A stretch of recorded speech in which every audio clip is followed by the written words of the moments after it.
Y pasamos al tema del Congreso. El Congreso ha estado muy, no sabemos si decir trabajador, pero ha aprobado una serie de cosas que realmente algunas preocupan. Y esta es una que preocupa mucho. Vamos a conversar con el fiscal Jorge Chávez Cotrina. Él es coordinador de las Fiscalías de Crimen Organizado, porque una cosa que se ha aprobado en estas últimas sesiones realmente dificulta la lucha contra el crimen más que ayudarla y por lo tanto perjudica a la ciudadanía beneficiando a potenciales delincuentes. Pero ¿qué es lo que se ha aprobado? Vamos a ver primero.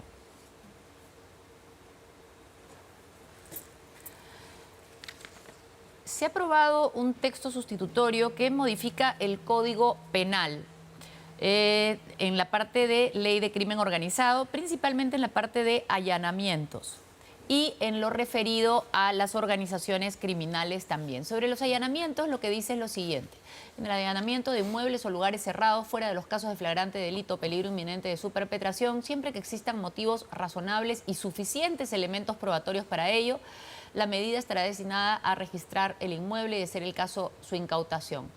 El registro, y esto es lo importante, se realiza con presencia del interesado y de su abogado. De no contar con abogado, se proporcionará uno de oficio. La solicitud y la resolución judicial indicarán expresamente la finalidad del allanamiento y registro.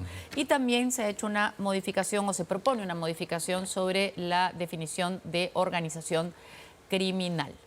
Y vamos a conversar con el fiscal Chávez Cotrina, pero primero les vamos a contar cómo votaron. Votaron a favor de esta modificación 43 congresistas. En contra 13, se abstuvieron 32, no respondieron 3. Interesante, ¿no? Ni se abstienen ni contestan. Estuvieron ausentes 26 y con licencia 13. La mayoría, por lo tanto, no está a favor, ¿no? Hay 61 entre abstenciones, sin respuesta y ausentes. Casi la mitad del Congreso. Imagínense, casi la mitad del Congreso no está en el momento en que se aprueba en primera votación una norma sumamente importante, como va a contarnos el fiscal Chávez Cotrina. Buenas noches. ¿Cómo está, señor fiscal? Gracias por estar aquí. ¿Por qué esta norma es importante y por qué es tan mala? Muy buenas noches, gracias por la invitación.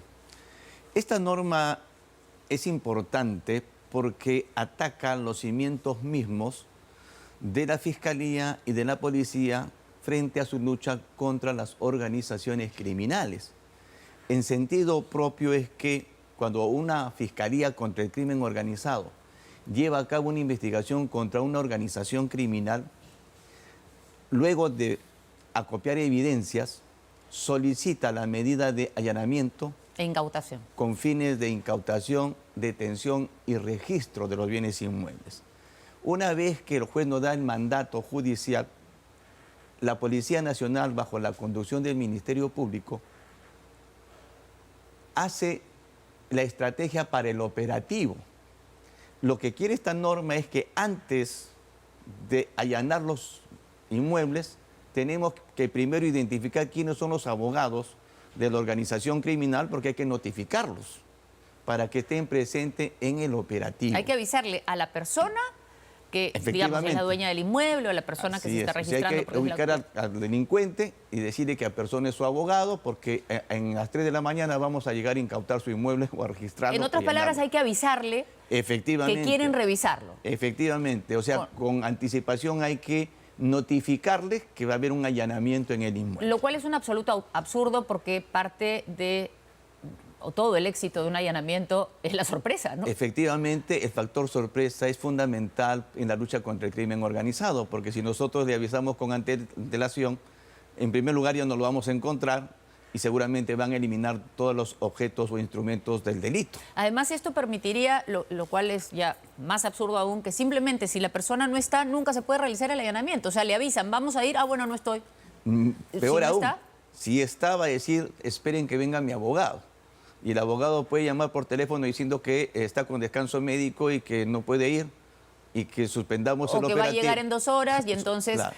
desaparecen todas las Exacto. cosas que se Claro, quieren obviamente. incautar o revisar. Efectivamente, y eso trae como consecuencia pues que no se recaben los instrumentos que vinculan a las personas con la organización criminal. Esto obviamente perjudica la lucha contra el crimen Así y es. beneficia a los delincuentes. Efectivamente, yo lo he manifestado, esto es una norma pro crimen organizado, porque nos ata de pies y manos tanto a la policía como al Ministerio Público. Ahora, sobre la organización criminal también han hecho una modificación interesante. Han elevado los requisitos de la organización criminal. Dicen ahora que es un grupo con compleja estructura, desarrollada, mayor capacidad operativa, compuesta por 3 o más personas, carácter estable, permanente, tiempo indefinido, de manera coordenada y concertada y coordinada. Se reparten roles correlacionados para la comisión de delitos y estos delitos tienen que tener pena mayor de 6 años. ¿Esto a quién beneficiaría? A ver, aquí lo que hay que tener presente es que parte de la redacción de esta modificación del tipo penal tiene aciertos. ¿Por qué? Porque en los últimos tiempos muchos operadores de justicia establecían que bastaba pluralidad de agentes para que sea organización criminal. O sea, Claro, y hemos visto criminal. casos absurdos. Efectivamente. Que el chofer, la secretaria, Efectivamente. las 3 señoras que repartían pollo. Lo hemos Entonces visto, creo sí. que estas precisiones son adecuadas para que los fiscales tengamos mayor cuidado al momento de hacer las imputaciones. Sin embargo, acá hay un tema que me preocupa mucho porque dice con pena privativa mayor a 6 años. Y por ejemplo, el tráfico de influencia, la pena mínima es 4 años. La concusión también. Entonces, Digamos que los delitos de corrupción estarían saliendo de la posibilidad de las efectivamente, organizaciones hay algunos criminales. delitos de corrupción de funcionarios que podrían salir del marco de una organización criminal. Claro, porque los que defienden esto dicen no, que incluso se han referido a usted, que ya ha hecho algunas declaraciones diciendo no, el señor fiscal está equivocado porque los secuestradores y los tratantes de blancas o de personas, como se llama ahora, ellos no van a beneficiarse con esto porque tienen penas mayores. Entonces los que se benefician son los delitos de corrupción. Si hacemos una revisión a los tipos penales de corrupción Sí. de funcionarios, el tráfico de influencia, la concusión y algunos cohechos tienen penas en el extremo mínimo 4 años, 5 años. En otras palabras, esta norma ha sido, o sea, en este Congreso hay más de 60 congresistas investigados, si no me equivoco. Acaba de salir la cifra. Si no son más de 60, son poquito menos. Prácticamente han dado la norma para sacar a los delitos de corrupción de la posibilidad de ser considerados un crimen organizado, una organización criminal. Algunos tipos penales vinculados a corrupción como tráfico de influencias y colusión y algunos temas de cohecho. Colusión no, porque tiene 6 años como mínimo. Pero cohecho sí. Cohecho sí, en algunos extremos. Justamente hay algunos famosos que están siendo, Así digamos, es, investigados por efectivamente, cohecho. sí. Cohecho es soborno, ¿no? Exactamente, coimas, lo que, Es lo que se le llama conoce en- en ahora. el argot popular. Ahora, no solo es una norma que llama la atención porque, como usted dice, parece estar dictada para favorecer cierto tipo de delito, sino que además he encontrado que va contra los tratados internacionales, específicamente la Convención de Palermo que ha suscrito el Perú. Efectivamente, el año 2000 se suscribe la Convención de Palermo, en el Perú entra en vigencia en 2003, y la Convención de Palermo dice para cometer delitos graves, no Exacto. pone un mínimo. Y no, Entonces, pone que los delitos son, acá está, delito grave se entenderá la conducta que constituya un delito punible con privación de libertad de al menos 4 años. efectivamente. O sea, y además las convenciones y nuestra misma Constitución obligan a los estados a legislar de acuerdo a lo que han... Efectivamente, lo que estamos ratificado. haciendo es apartándonos de los compromisos que ha firmado el Estado en la Convención de Palermo. Igualmente también tiene definición de la organización criminal, grupo delictivo organizado, y pide menos requisitos que esto. O sea, basta Efectivamente. que exista durante cierto tiempo, que esté estructurado, que tenga 3 o más personas y que actúe de manera concertada. Sí, lo que pasa es que la Convención de Palermo te da una definición básica de organización criminal y el legislador interno tiene la posibilidad de ampliar el tipo penal. Como le digo, a mí me parece correcto que se pongan mayores criterios para poder imputar el tipo penal de organización criminal para evitar los abusos que se han dado en los últimos tiempos. Pero esto parecería que es un abuso hacia el otro lado. Ahora, siendo usted experto, nos imaginamos que lo llamaron para conocer su opinión antes de aprobar esto. Efectivamente, nos convocaron a la Comisión de Justicia acudimos conjuntamente con el general Conde, jefe de la DININCRI, nos atendieron 2 asesores de los congresistas, no estuvieron ellos, les dimos nuestros criterios y nos oponíamos a estos cambios. ¿No los atendieron los mismos congresistas? No, nos atendieron 2 asesores, 2 jóvenes que anotaban nuestra posición, tanto del general como el mío, y supongo que le habrán dado cuenta a los congresistas. ¿No le dijeron por qué, digamos, cómo puede usted conversar con los asesores sobre lo que van a decidir los congresistas? No, efectivamente, a nosotros también nos sorprendió porque efectivamente estos abogados pueden tener mucha buena intención, pero definitivamente en temas de crimen organizado conocen poco o nada sobre el tema. Y ellos no decían, y parece que los congresistas tampoco, bueno, no sabemos cuánto conocen de crimen organizado, pero de legislación sobre crimen organizado no, parece que no conocen mucho. Ahora, esto, lo que también es increíble es cómo se aprueban estas cosas, ¿no? 43 votos a favor.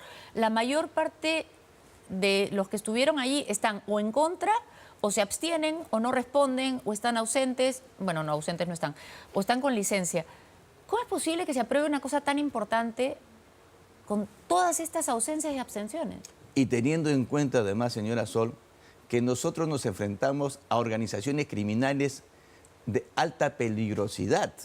Esta norma afecta a la lucha contra el narcotráfico, por ejemplo, contra la trata de personas, el tráfico de armas, lo que es la explotación sexual. La parte de allanamientos. Exacto, efectivamente. Y por ejemplo, si usted tiene una organización criminal que ha sido ya identificada contra el sicariato y tendríamos que ir a allanarlos para encontrar las armas porque tenemos información de inteligencia, tendríamos que avisarles con antelación que vamos a ir a allanarnos y obviamente cuando lleguemos... por favor traigan a su abogado. Y obviamente no vamos a encontrar nada. Entonces, eso nos pone una desventaja en la lucha contra el crimen. ¿Le da a usted la impresión que por tratar de proteger los delitos que están vinculados a la corrupción, esos delitos que tienen penas menores, se les ha ido la mano y están protegiendo a toda clase de delincuentes? Lamentablemente, la norma es aplicable a todos los delitos vinculados al crimen organizado. Ahora bien, esto, siendo contrario a una convención, podría declararse inaplicable a nivel judicial. Claro, porque la convención es parte del derecho penal interno, parte de la legislación nacional. Y prima la convención sobre la ley. Efectivamente, prima la convención frente a la ley ordinaria, ¿no? Pero de todos modos impediría que ustedes actuaran, porque no es que puedan decidir ustedes solos, tendrían que acudir de repente a la Corte Suprema. Efectivamente, ya es una trampa, por decirlo así, para poder darle a la ciudadanía la tranquilidad que necesita. Porque, claro, frente a esta norma, los criminales van a tener puerta abierta porque van a tener el tiempo suficiente para fugarse o ocultar los instrumentos del delito y la ciudadanía va a quedar pues en manos del AMPA. Usted ha dicho algo muy duro y es que esta es una norma en la cual se demuestra que el Congreso no legisla a favor de la sociedad, sino a favor de los criminales. Definitivamente creemos que esta norma es pro crimen organizado. Muchísimas gracias por haber estado aquí esta noche con nosotros. Ya saben, aprobada en primera votación. Esperamos sinceramente que se reconsidere. De todos modos, es contraria a las convenciones, así que tendría que ser no aplicada, declarada al final inconstitucional. Pero bueno, ya sabemos cómo son las cosas.